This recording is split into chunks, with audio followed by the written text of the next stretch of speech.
नमस्ते दर्शकबिन। आज चाहिँ मैले यो भिडियोमा के भन्छ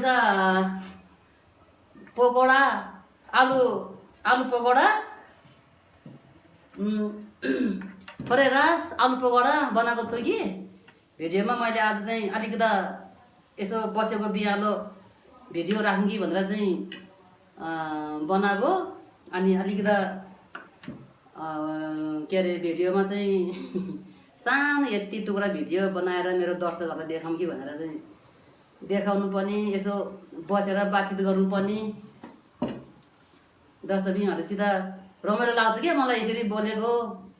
अनि हाँस्नु पाउँदा खुसी लाग्छ है मलाई।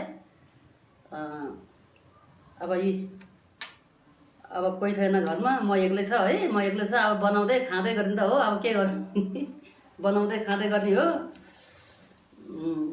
अब मेरो च्यानलको नाम चाहिँ चेलीबेटी च्यानल हो।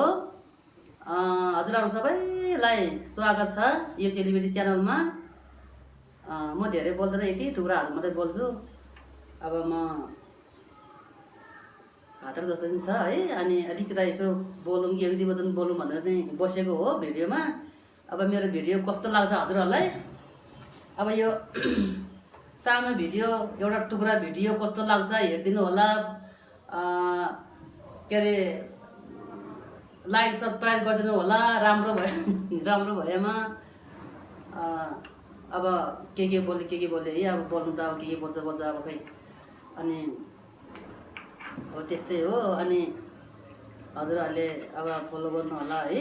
अब राम्रो भयो नि नभए नि अब म खान्छु है त, हजुरहरूसँग बसेर खान्छु है त। अब म यो अलिकति फरेरास बनाएको दुवै भाग त खानु सक्दैन पो होला है मैले त।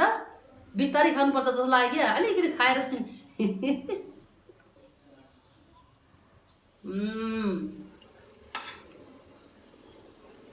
मिठो पो रहेछ, फरेरास बनाएको त मिठो पो रहेछ। अनि यो चाहिँ यो प्याजी पकोडा हो है। यो प्याजी पकोडा, यो चाहिँ आलु पकोडा। जसरी ये खानु नै पर्यो है,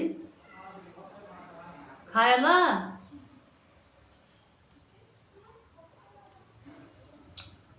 टेस्टी भएछ, मिठो।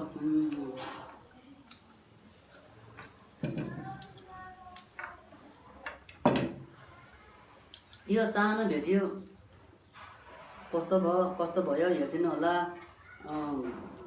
मेरो यो भिडियो हेरिदिने महानुभावलाई चाहिँ म धेरै धन्यवाद आशीर्वाद दिन्छु। आलु पकोडा बनाए मिठो पो रहेछ।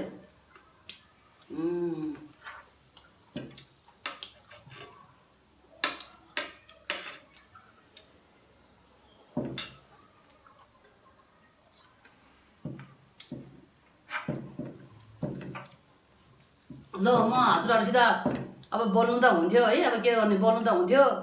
अब जाँदै फेरि यस्तो सानो एउटा यसो फेरि एउटा अब अर्को भिडियोमा चाहिँ भेट्ने बाचा गर्दै हजुरहरूसित म बिदा लिन्छु। नमस्ते।